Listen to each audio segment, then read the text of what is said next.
Welcome to this video. In this video we will be looking at different components of the computer, their uses and where you will generally find them in the computer.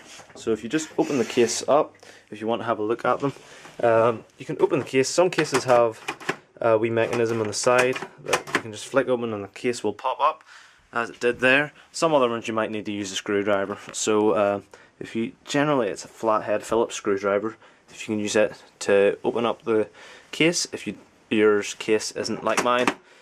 Right, onto the main components of the computer. That down there is the motherboard.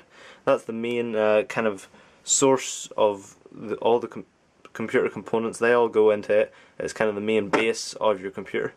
You'll have the CPU, which is underneath this fan here. Most CPUs will have heat sinks or fans, as they give off quite a lot of heat. The fans or the heat sinks will help to distribute this and help in the overall cooling process of the computer. Right, this is the power supply. It's basically all the components. It will distribute power to each of them depending on their needs. This one is a 350 watt power supply, but nowadays you'll be able to get 500 watt plus if you're using a high-spec computer. Also, here we have the RAM. These four here. 4 slots of RAM sticks here.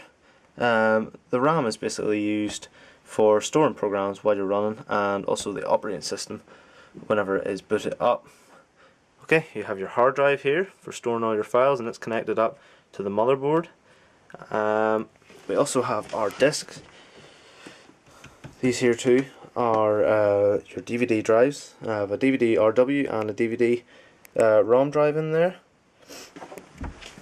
Okay, here we also have the graphics card in my computer.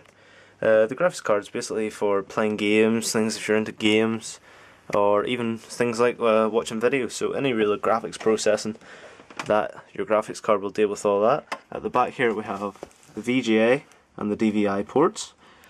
Other cards I have in here are a wireless network card. This is a Netgear wireless access card. As you can see, it's at the end of its days.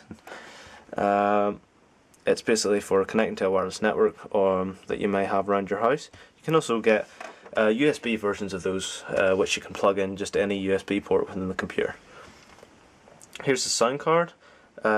It's not nearly a necessity. You can sometimes get sound cards that are built on to the motherboard. In fact, mine actually has some sound capabilities, but you'll get a much higher quality of sound off the sound card as compared to the onboard audio.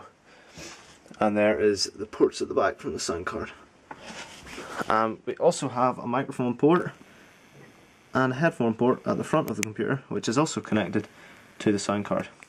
You also have other things like you have your USB ports, which are used for connecting any USB compatible devices, you know, external hard drives, such as this one here. This is a 320 gigabyte external hard drive which I plug into my computer.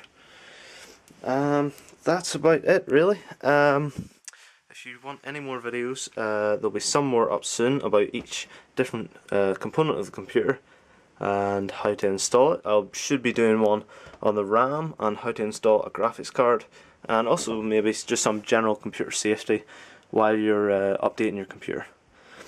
Okay, for any more videos go to aaronlong.co.uk or subscribe to the channel on YouTube.